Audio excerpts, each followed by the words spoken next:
Hello, everyone. Welcome to BR, a poetry reading, organized by Isabel Prioleau. My name is Brian Granger, and I'm the Director of Exhibitions and Public Programs here at the Halsey Institute. Tonight, on the occasion of our exhibition Geolocation by Larson Shindelman, Isabel has selected 4 poets to contribute a poem to this project and read it here tonight. And after we have the reading tonight, the poems will be published on our website later this week. As a reminder, this is the last week of our exhibition, Larson Shindelman Geolocation, which will be open until this Friday, March 5th.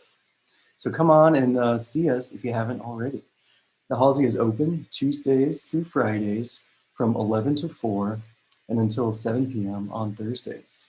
And don't forget your mask. I also want to take a moment to thank our members. I know many of you are joining us tonight, and we really appreciate your support. If you're not a member and would like to help us keep providing programs like this one, head on over to halsey.cofc.edu/join, and let's keep the fun going for everyone. Our next member event is the curator-led tour of Geolocation, which will be on Zoom, and that's this Thursday, March 4th at 7 p.m. Go ahead and email Halsey RSVP, all one word, at cofc.edu for access. And thanks again for watching us tonight on Halsey Live. If you have any questions for Isabel or any of the poets, I encourage you to send them to us via the Q&A form, which is right below your screen, I think right here. And we'll get to those questions after the readings tonight. And now to introduce Isabel. Isabel Prioleau is a student at the College of Charleston and a current Halsey Institute intern.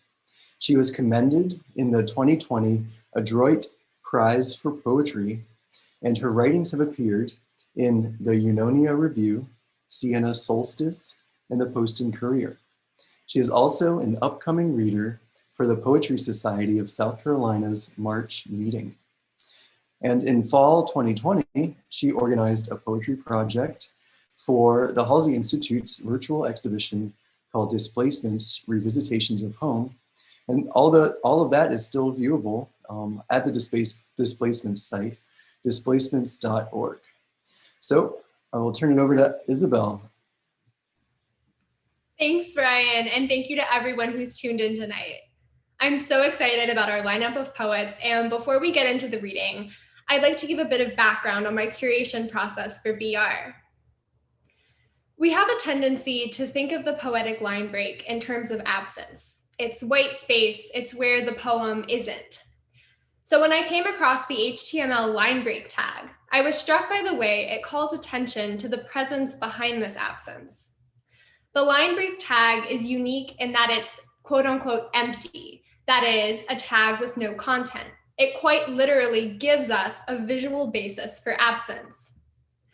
Through the line break tag, we can see the human programming behind the white space on the page.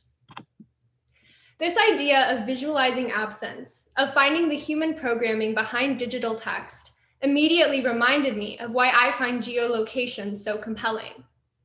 When we look at a tweet, we're presented with this disembodied piece of text, this disembodied data.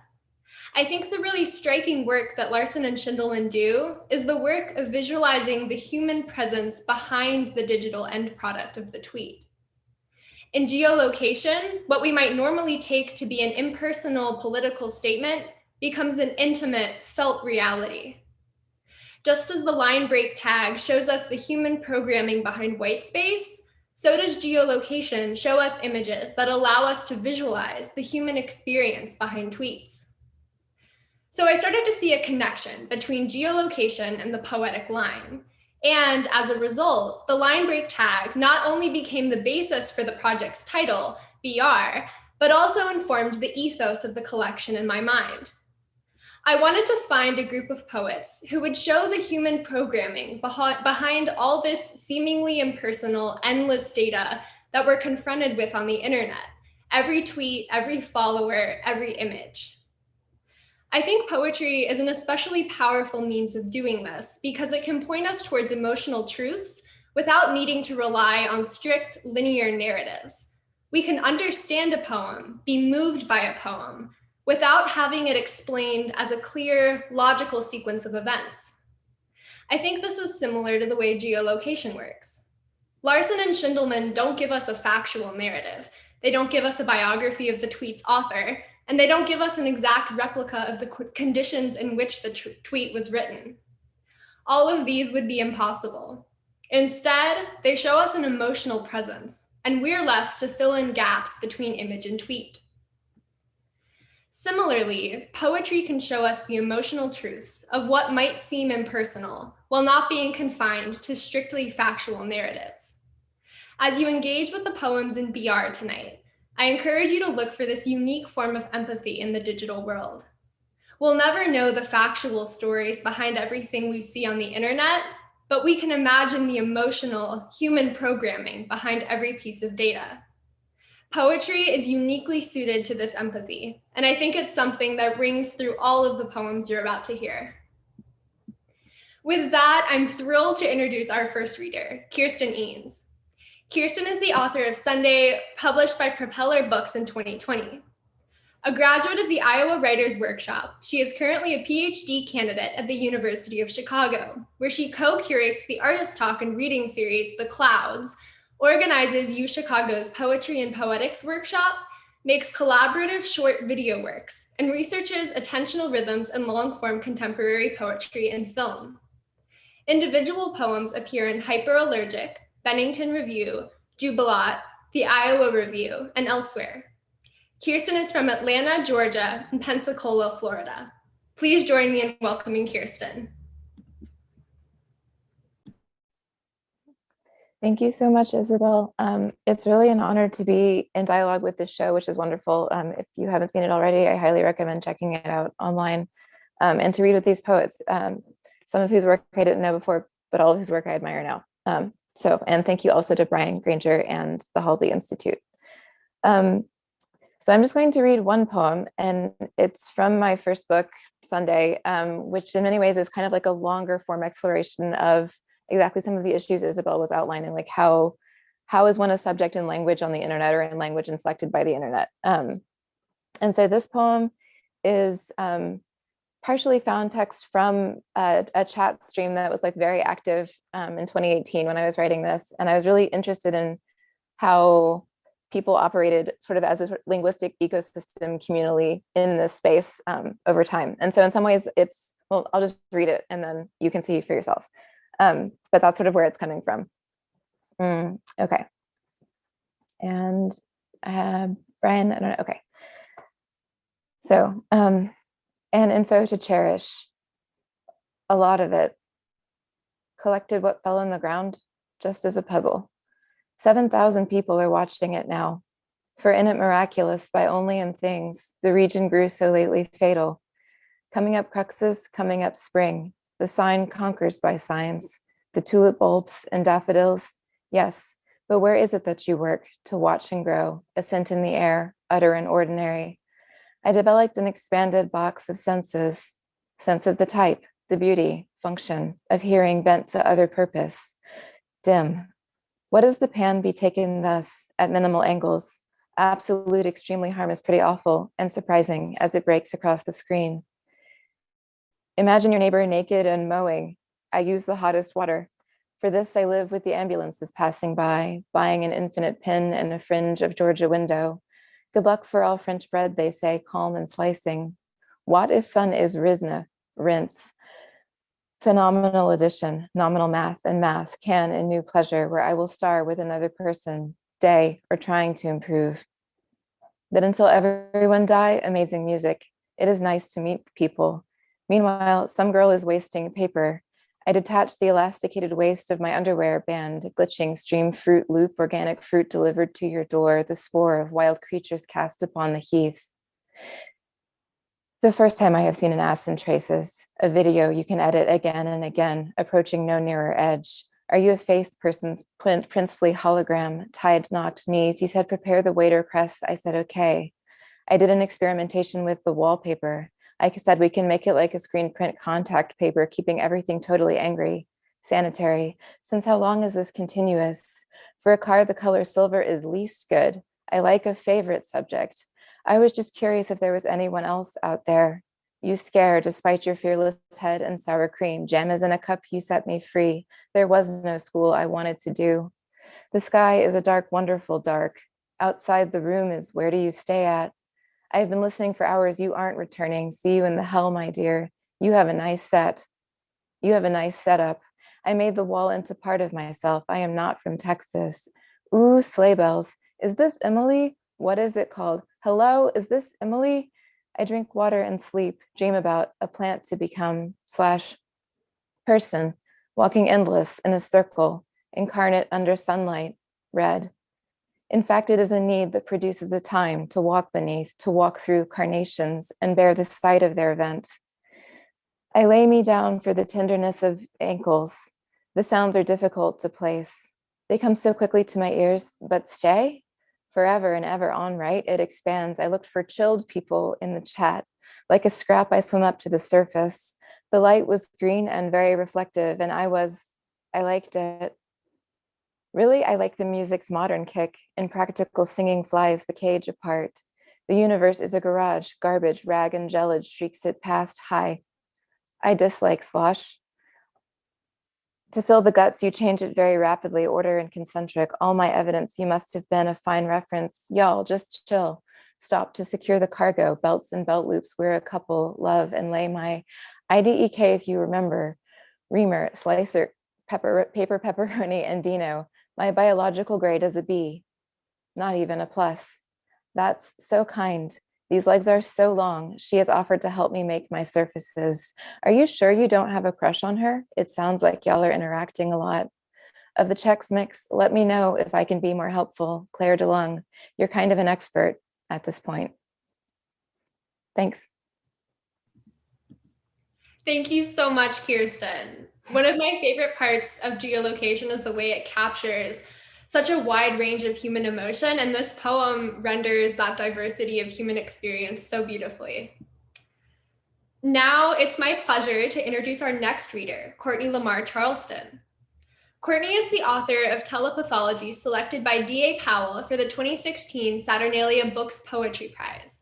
He was awarded a 2017 Ruth Lilly and Dorothy Sargent Rosenberg Fellowship from the Poetry Foundation, and he has also received fellowships from Cave Canem and the New Jersey State Council on the Arts. Winner of a Pushcart Prize, his poems have appeared in Poetry, the American Poetry Review, the Kenyon Review, Granta, The Nation, and elsewhere. Courtney serves as a poetry editor at The Rumpus and on the editorial board at Alice James Books. Please join me in welcoming Courtney. Thank you, Isabel, and thank you, Brian, and thank you to all my fellow readers tonight. It's an honor and a pleasure to be here, and I'm going to be sharing also one poem, which I will not take too long to preface other than to say that it was a poem I think written in response during the early stages of the last administration, with me kind of bearing witness to the way social media was beginning to infuse its way with state power, right? So I use that as a backdrop for the actual poem itself, which is titled, I Consider a Twitter Follow.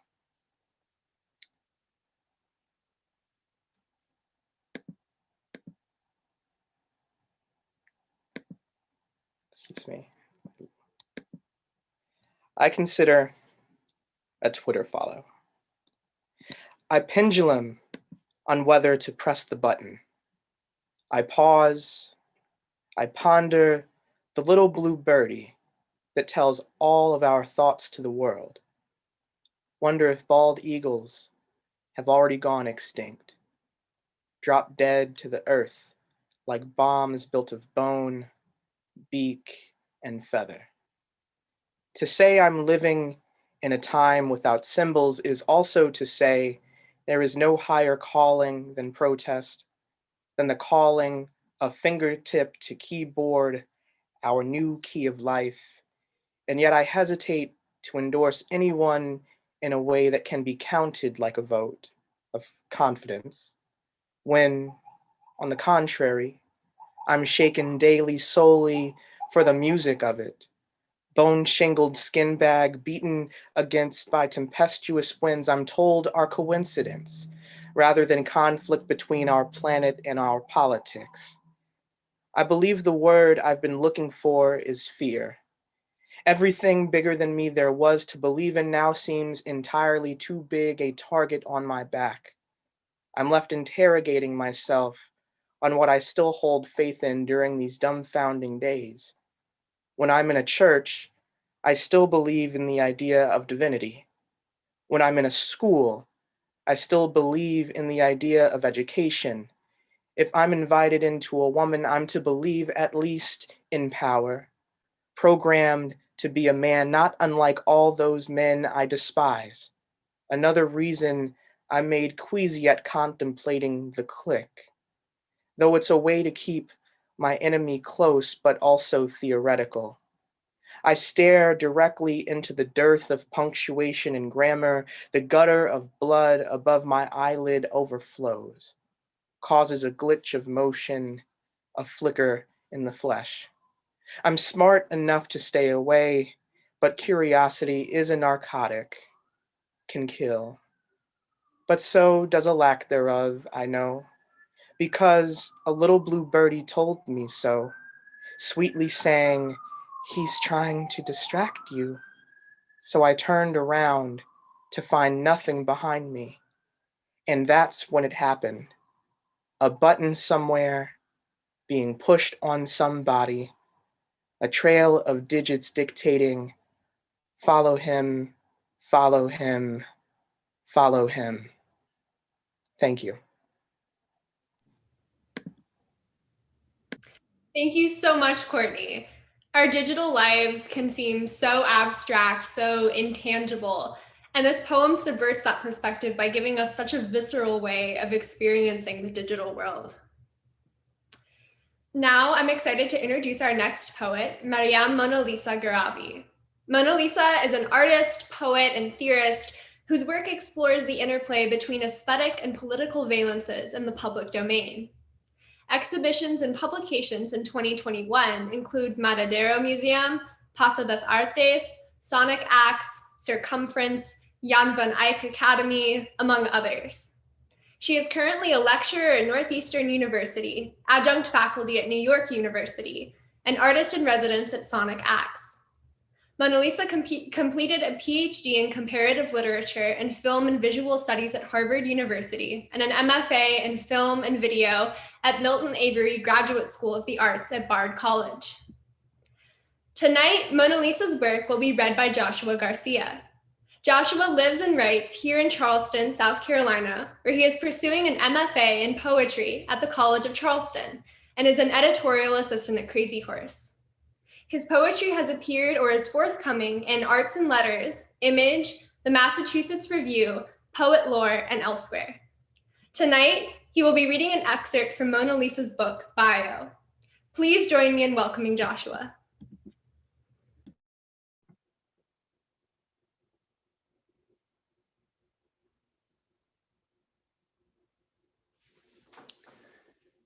I renovate, I renew, I remake myself every day.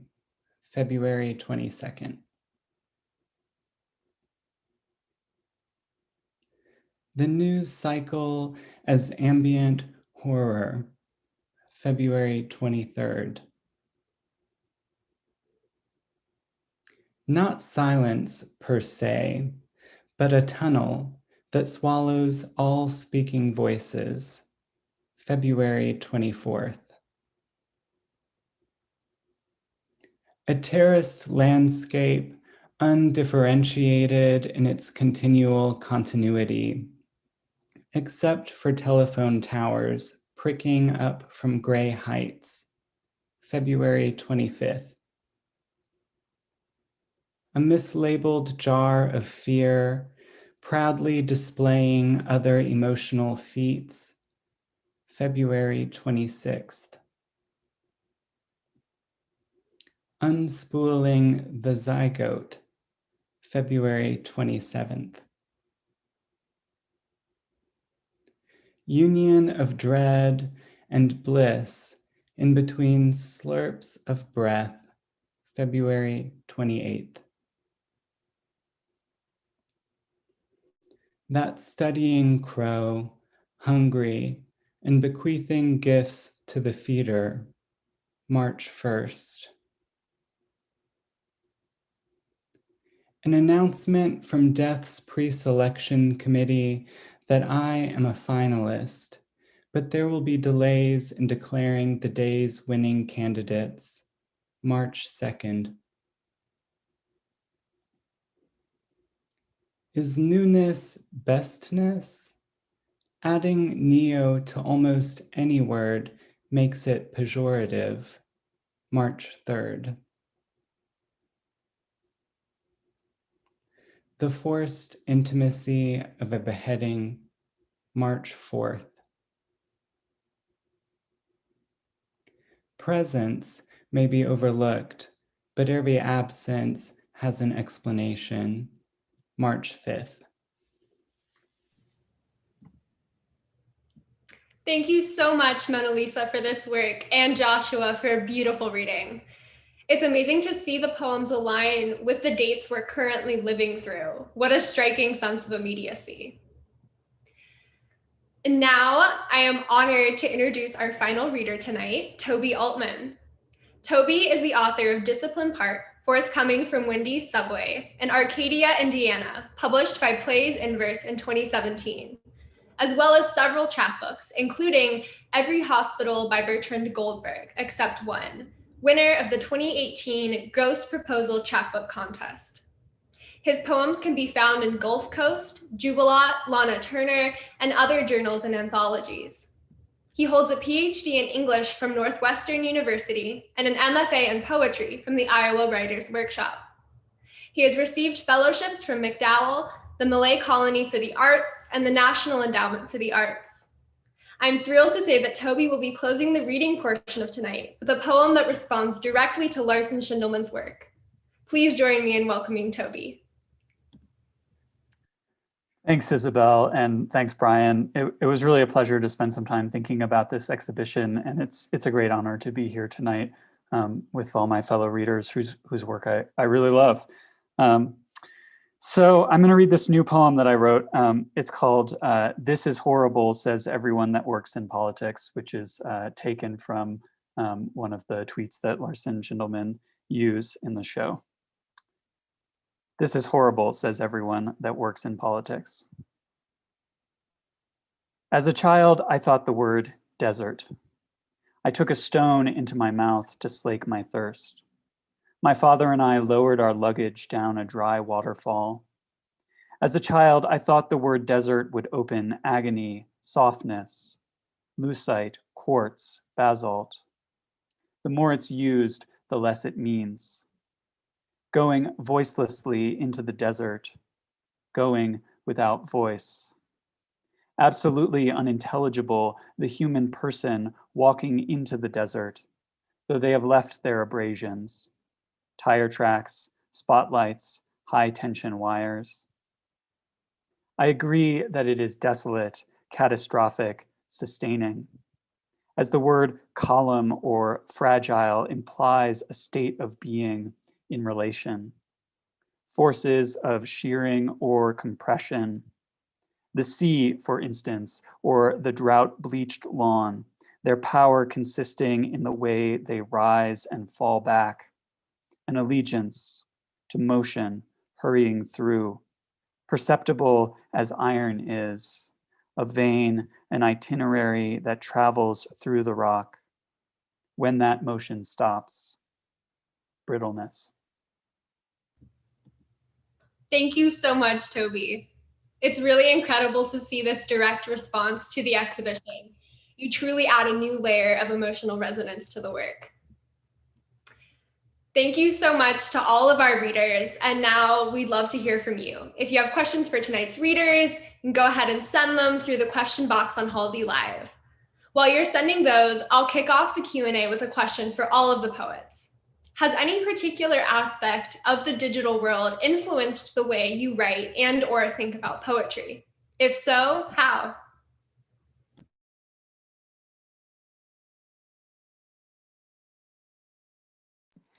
I think I'll go ahead and hop in there on that question, Isabel. So I believe one of the ways in which kind of like traversing the digital realm has influenced the way I think of poetry is it's really given me a particular focus on the fragmentation of image.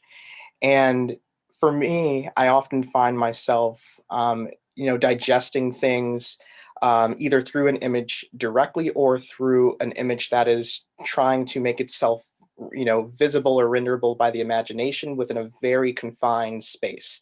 So that could be a character limit.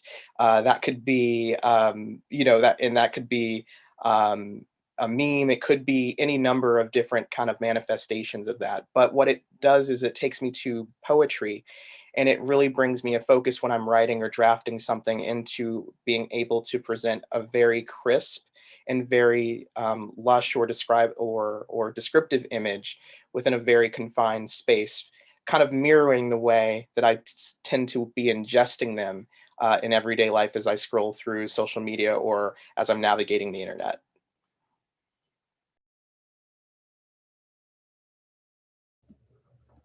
That's super interesting. Thank you so much for that.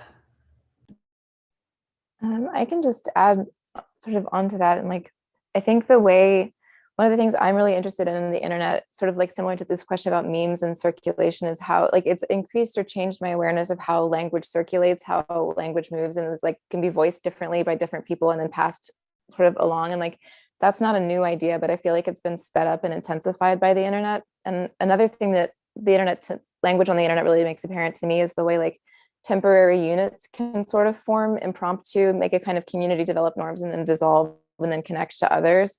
And so this sort of like speed of things coming into being and going out of being is like interesting to track linguistically. Like that's why chat streams are interesting to me that are happening in real time. Just I think a different awareness of like cooperative rhythms that get formed in circulation.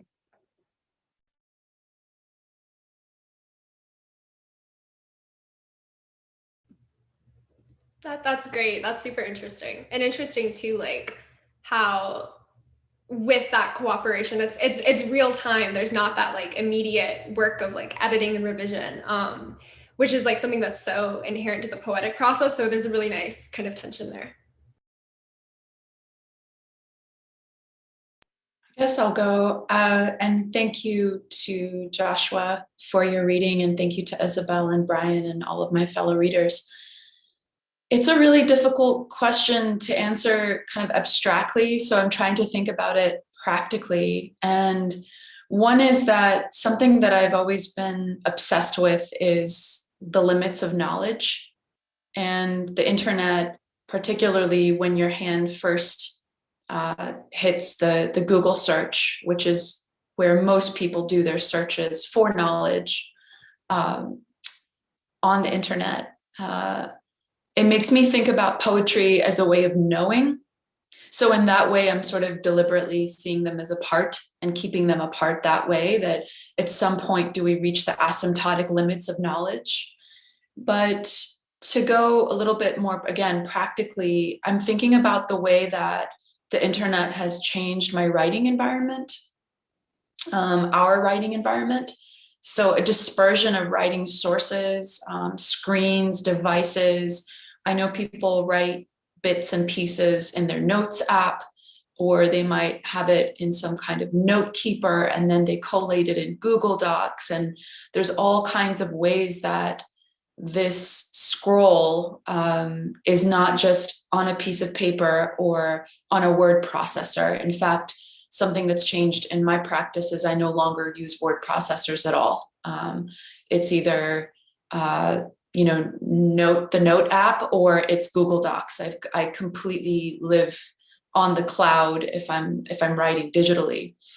And then finally, I think all of the poets that read tonight made me think of this, and this is true of bio, and that is awareness of something outside of the poem, awareness of a community, awareness of an audience, awareness of being watched, awareness of metadata, which is why I insisted that Joshua read the page numbers as well, because, I'm sorry, Freudian slip, the date which acts as a page number, because that is the original way that it appeared. It was time stamped that way.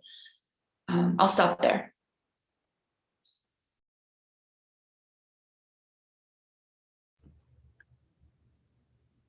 I really agree with everything that's been said so far. And the only thing that I would add to build on these points is just that I feel like a lot of my education as a poet has happened in online spaces, and also a lot of the kind of community making, which is necessary to sustain an artistic practice, has happened through connections that I've made on the internet. And one thing that I really love about internet writing communities is how democratic they are, and how easy it is for people to start a journal or a press that becomes really influential with, practically no capital. I think of a magazine like Dredgenold as an example, a place that I go every issue to see sort of what's most exciting. And I think it's just run on a Squarespace site, like a very bare bones kind of Squarespace site. So that capacity to sort of own the space of writing seems like a really productive result of the internet, alongside, of course, all of its negative consequences, but at least one productive one. That's a great point. And kind of expanding on that question of like online communities, Jacob would like to know if there are any specific digital spaces that particularly inspire you and have changed your relationship with language.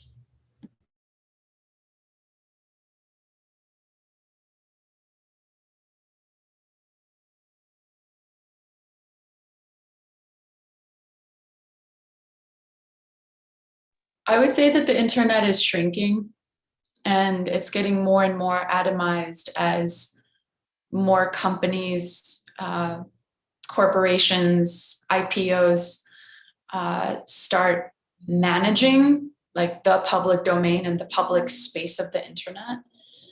And so that's a really, I'm going to sound like a tech skeptic, but that's really hard to answer in the present moment. I know that in this work and also the exhibition, which I'm learning about, and I've been visiting the site to look at different pictures on different days, different images on different days. Twitter was that space for me. On some level, it sounds obvious because the currency of Twitter is language. But on another level, I think what it did was to expose me to such different registers, tones, formalities, informalities that necessitated a certain restriction. And a restriction is what I think helps. I think every artist is the sum of her decisions and her resources. And so if your resource is language and your restriction or your decision is 140 characters, 160 when Twitter first debuted, then I found a lot of room for thought there. I want to second what Maryam said about the like diversity of tones on Twitter, and like hearing like all kinds of different language running into itself in this constant stream that had no kind of like everything's been very heavily algorithmed, I think now, but like maybe it was less so at some points. So that I also used to do this thing when I was like, I don't know if they still do this, but when I was a teenager, I used to do this, go on the site called Omegle. Don't necessarily recommend it, but it's like, essentially it pairs you with a random stranger you've never met before, and you don't have a picture and you don't have any, it's just pure text. And it was always interesting to me to see how I could like perform myself as different kinds of people in dialogue with someone else, and like understand, like forming a sort of conversation with them out of nothing. And like the internet, I think I'm interested in this like possibility for chance encounter, for unexpected collision, for like negotiating norms. And so Omegle, Twitter, and actually YouTube comment boards, like there's like a lot of like very strange language usage. A lot of people for whom English is not a first language and are using it really creatively actually, and will do things syntactically that are really interesting and inspiring to me. And also just like a real like you know, a lot of it's like, you know, there's a lot of like misogynist, racist, homophobic, all of that stuff. That's all there. But nonetheless, like there's also a kind of real energetic interaction of people who don't know each other that can be really energetic.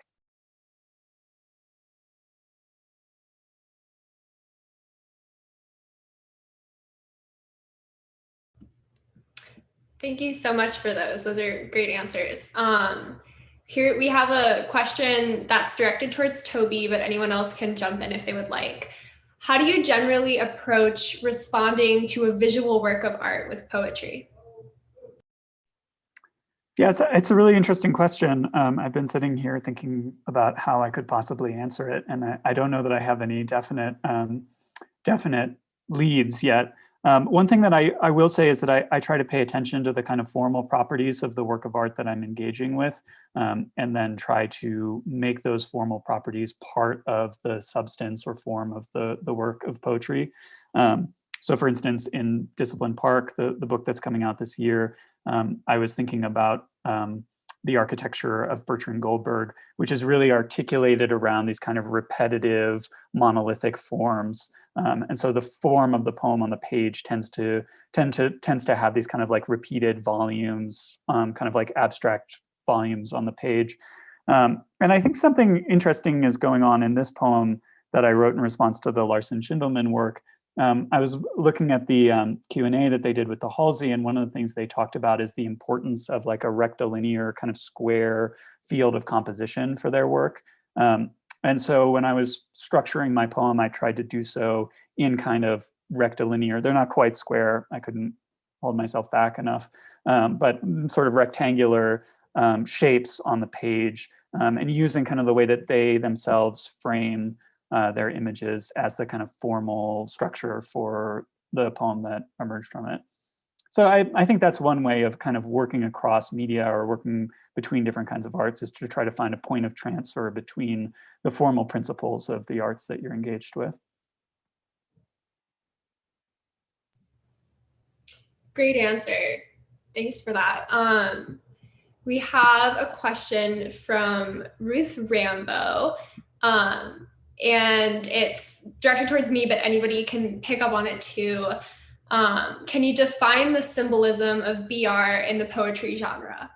I think like for my part, a lot of the reason that I chose it and the way I think it's symbolic is in the particular place of poetry in the digital world. Because I think like when we're on the internet, we are surrounded by so many things that seem invisible. We don't understand necessarily the context behind every tweet we see. We don't know the author of every piece of text.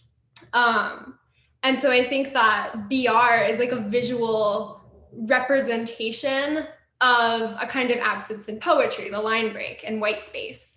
And so I think it speaks to the way that poetry can work in the digital world, because just as BR visualizes the white space of the poem, I think that poetry can visualize the white space of everything that we see on the internet.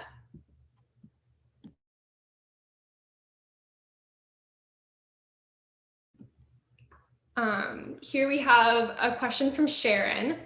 How do you feel the break between tweet and image or idea and completion impacts the art produced?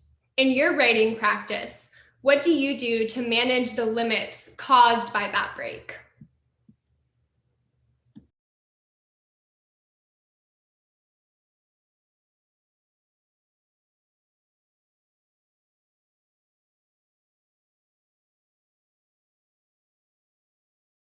I think I'd say through osmosis, that at least for bio, when the work was produced as an internet performance on the bio line of Twitter for 365 days, it has a certain property. But by the time that I collate them and then compose them on a page, if you will, obviously a word processor page, an abstraction in the computer, I think it transmogrifies, it becomes something else, and I allow it to become something else. And I view those things as non-hierarchical, that it is valid as it is as a kind of time-based internet performance, and it is also valid composed as one would compose a poem on a page with line breaks and other decisions. So I feel that they're valid in that osmosis, in that change.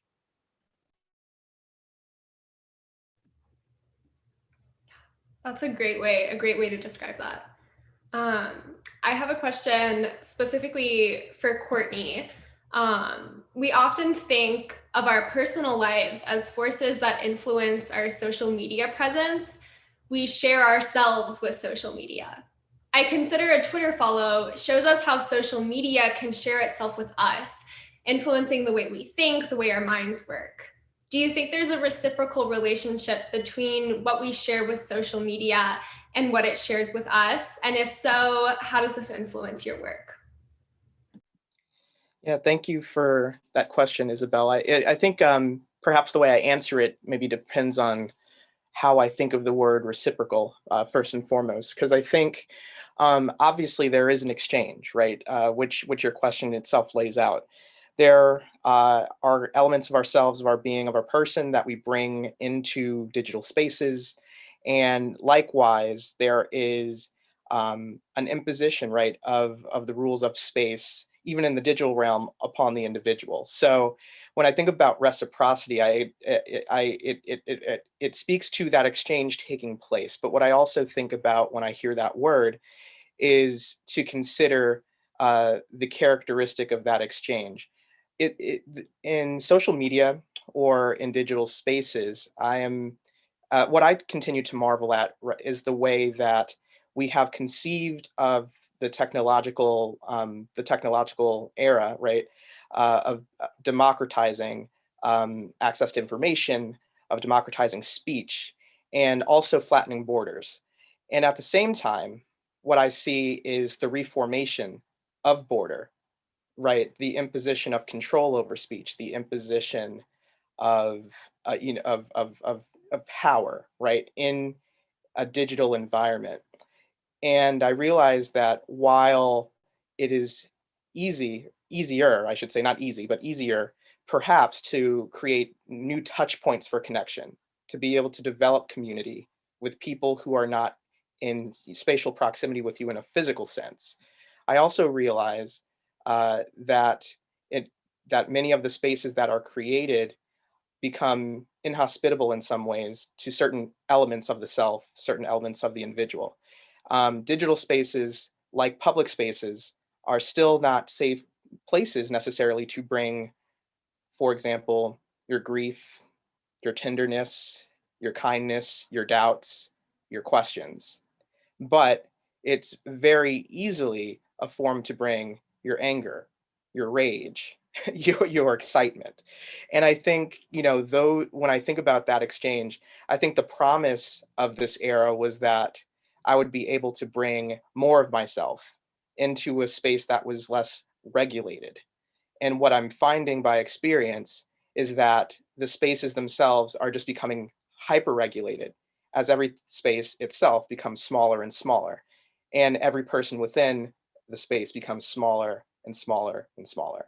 So I think that's been a very interesting dynamic to observe. And I think it's one in particular that I've been thinking about in the past, 4 to 6 years, as social media has become much more of a political platform as well, rather than just purely social. And in the way that power has manifested and also co-opted the gears and mechanisms of social media in the digital world, right, to reinforce what's happening in the physical world. That is such a great answer. Yeah, really interesting about like the collision between that like more personal and more political use. Great answer. We have a question from Mark. Is the relationship between word and image transformed in the digital world, as the geolocation exhibition might suggest, particularly for poetry?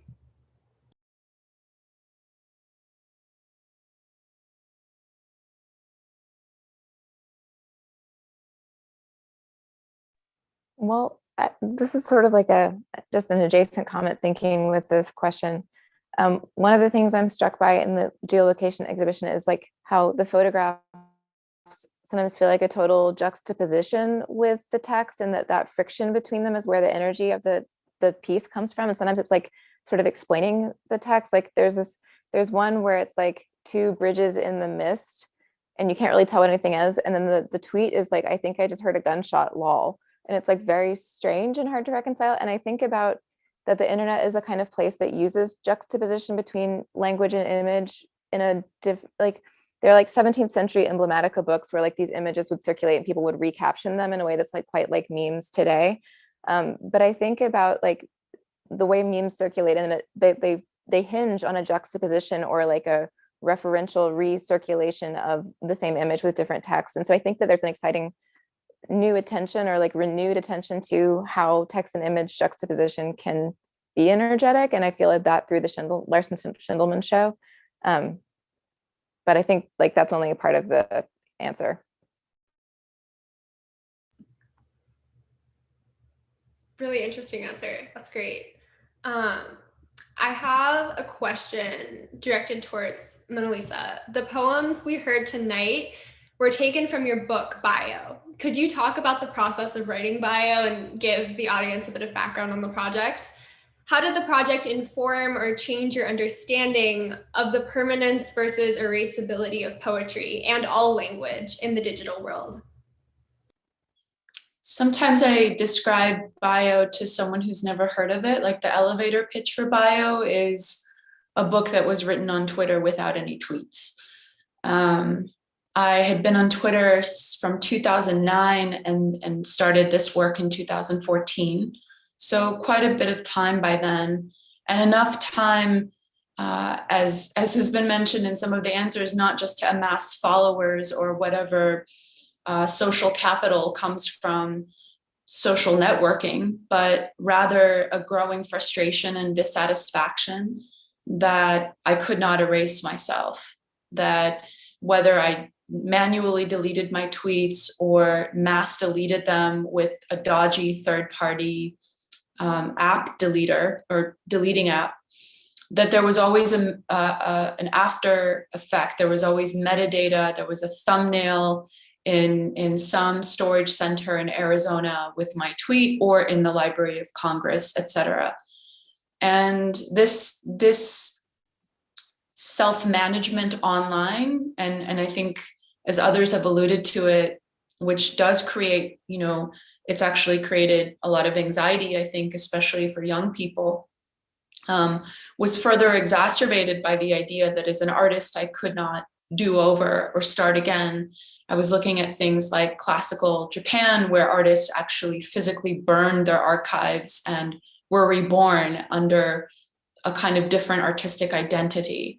And this inability to erase data or metadata and to not have access to that also made me study canceled texts. So looking at 20th century artists' works, I'm talking about Man Ray, Anna Maria Maiolino, all kinds of different collectives. And there's a really brilliant visual archive of this online, where the artist would, for example, you have a line of poetry and you put water on it to make it disappear, or you strike it out, or if you are NSA, CIA, you simply redact it. And in that way, I was thinking about the question of how does an artist in the 21st century create a canceled text? And there was no way to be able to do this without the internet as conspirator. I then performed it, and I use that very technically because I think of performance as necessarily time-based. So I gave myself the restriction of writing, the bio line of Twitter is 160 characters. So producing, a 160 character line a day in that bio line. And I had it on good authority that the API of Twitter was not saving that data. So in a way, it was a performance of either you were there that day and you cared, and I announced my intentions as well in different platforms. So either you knew I was doing this and you looked out for it, or I was archiving it myself. I was keeping a sort of folio of these 365 days, and then it was gone. And in that way, it was semi-satisfying that way. I hadn't yet decided what to do with it. Some of the compositions appeared in different things. They appeared in the New Museum Triennial. At that point, I would tell curators or whomever I was collaborating with, do whatever you want with them. These belong to me and also disbelong to me. They are mediated by another kind of social and time-based force. But then this is May 1st, May Day 2014 to May Day 2015, the terms of the project. I got a Fulbright, and it was a postdoctorate that took me to the Palestinian territories. And so if in some of the pages that Joshua read, there is a kind of gloom and doom, they are not poetic license. I was living in Ramallah for the remainder of the year. I was there for 11 months in essentially occupied territories. And some of what I had experienced as, a person living in the United States as spectacularized violence, always over there, or always in the war on terror, or always in the Middle East, this blob somewhere else, I was experiencing that violence in a tremendously different way, in the form, for example, of my utilities and the taxes I was paying, and administrative extraction from an occupied land to an occupier. And so that landscape was one that was literal. I was actually seeing a lot of undifferentiated landscapes because, well, we don't have to get into bypass highways and the division of land, but that was happening on a very physical level, and on a different kind of level, sort of what's been spoken to about the balkanization of the internet becoming smaller and smaller and smaller. And so through bio, I describe it as a lo-fi hack. It's not necessarily a work of a hacker, because I did not seek to illegally or an unauthorized access use twitter.com, but it was a bit of a workaround. And then, as I mentioned before, I laid them out in a kind of composition on the page. But I also want to say that the outside world, the politics of the world at that time and what was going on around me and what I was witnessing were also legal battles with twitter.com. I don't know if there's so much of a historical memory of those battles, but I'm thinking of the Tariq Mahanna case in Massachusetts, in which the Patriot Act was used against a pharmacist and translator, Tariq Mahanna, and he's prosecuted. He's in maximum security prison on the basis of thumbnails on his hard drive that the FBI, invaded his house and picked up his hard drives, and he was deemed to be a translator for, I think, Al-Qaeda at the time. So no act of violence has occurred, but the metadata was used to prosecute him. And also my friend and sometimes collaborator, Malcolm Harris, who was the subject of the People versus Malcolm Harris, in which the district attorney of New York prosecuted Malcolm's DMs. And this is Cyrus Vance. He's also currently the DA, and wrote Twitter and subpoenaed Twitter for the tweets. And I think on some level, they must have been terrified of becoming bankrupted or something if they refused. And so his DMs were used, and the verdict was guilty. And the crime was that he had allegedly incited the Brooklyn Bridge takeover during Occupy. So these concerns of mine are on some level, as described, artistic. They grow out of my experience as a user of the internet. And of course, there's only two industries that use that term to describe their customers. That is the drug industry and tech. And they also grew out of these administrative, legal, and other forms of violence that I was witnessing in post-war on terror United States and occupied Palestine. That's really fascinating. It's incredible to have that context on the project. Thank you. And then I'm gonna ask two last quick questions. First, to Kirsten, you've told me, and you mentioned here tonight, that an Info to Cherish was written using and in response to a live chat stream from YouTube. The anonymity of this found text is really interesting and reflects the unknown tweet authors in geolocation.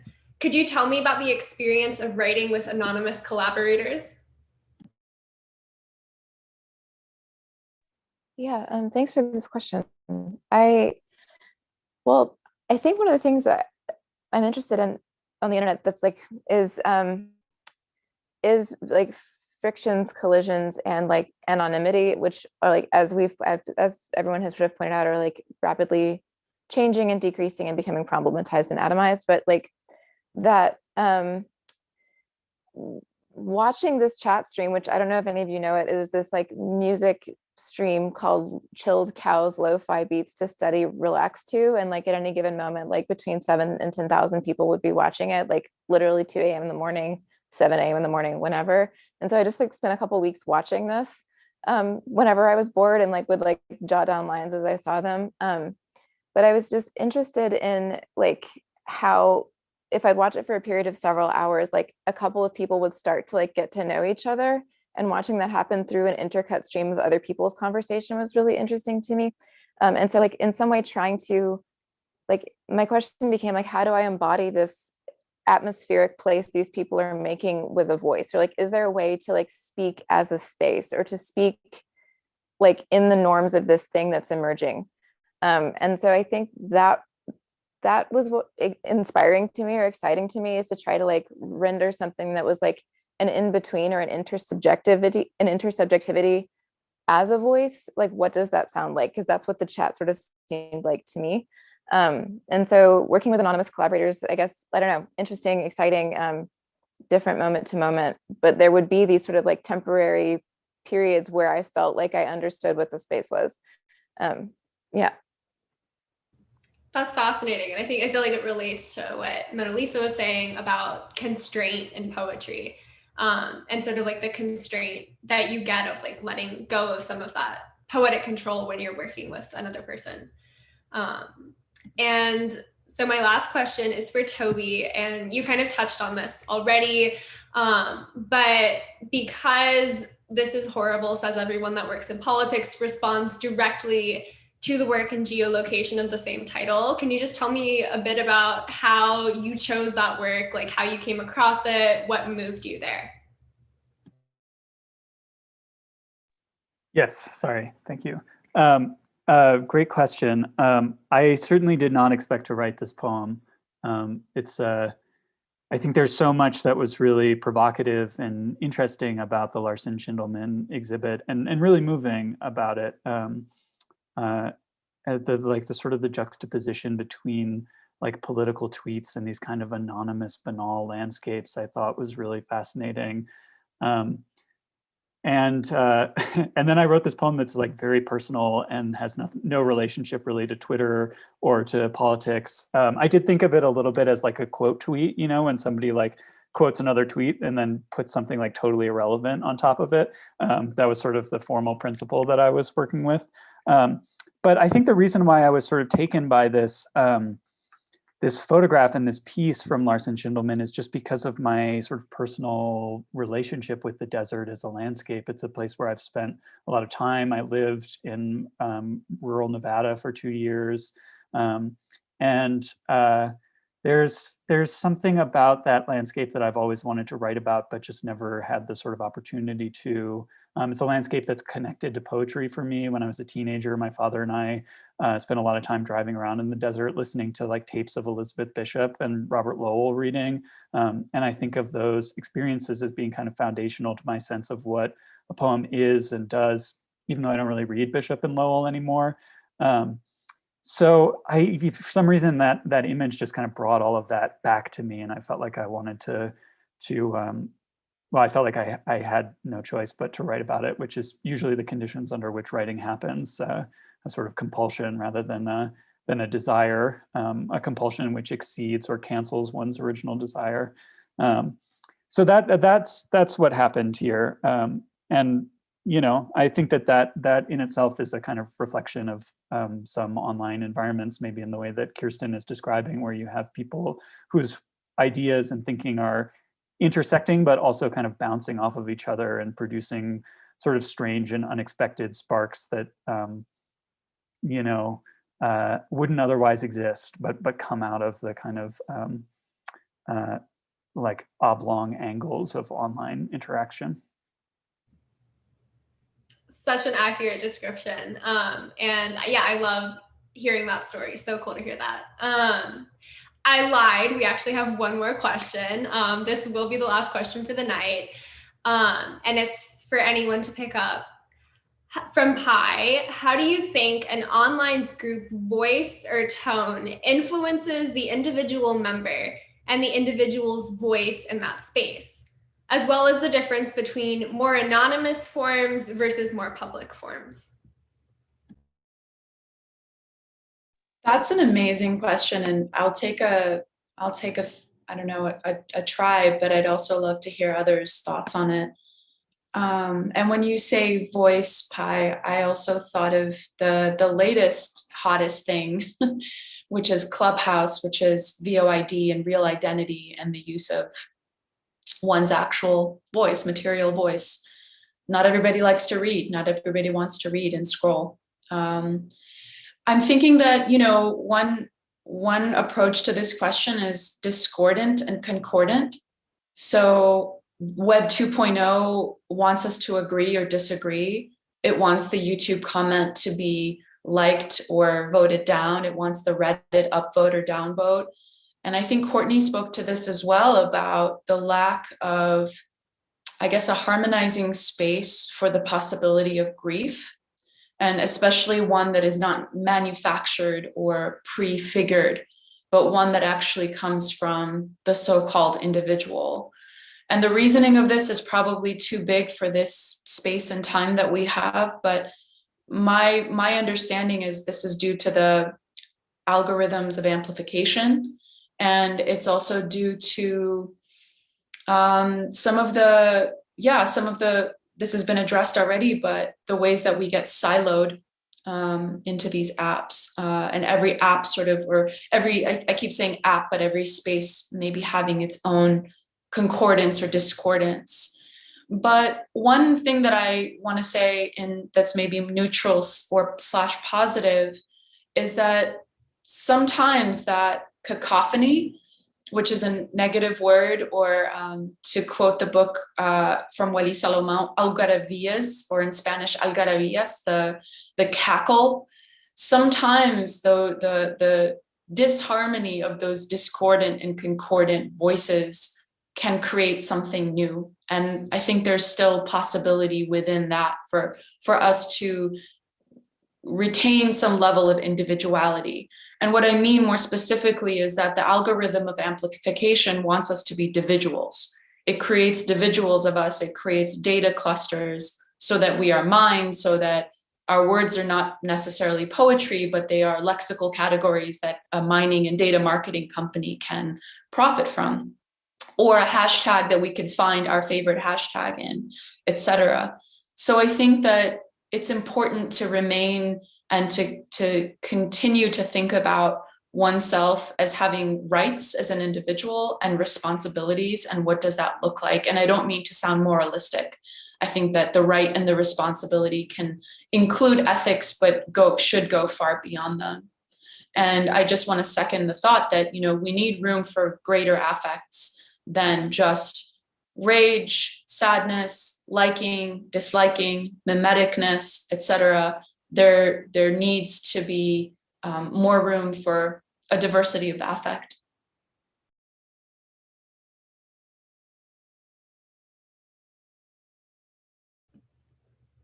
That is great. That is such a great answer. And I think a great way to wrap up the night. Thank you all so much, to all the poets and all the readers. It has been a joy to hear from you, and to have this conversation about poetry in the digital world and just living in the digital world. So thank you so much. And thank you, Brian. Awesome. Thank you, Isabel. Yeah, and so as we wrap up tonight, I wanted to thank all of our poets for joining us tonight. Thanks to Kirsten, Courtney, Monalisa, and Toby for their amazing contributions to this project. And thanks to Isabel for organizing this fascinating project.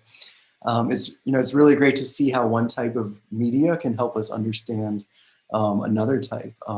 So thank you so much for all your hard work on this. It's been great.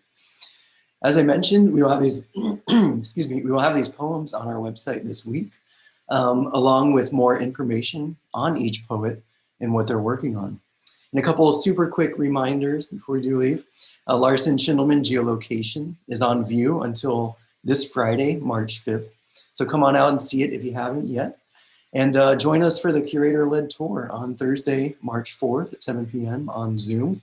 For access, please email halsey.cofc.edu. And so thanks again to all our participants, to all our viewers at home, and to everyone, have a wonderful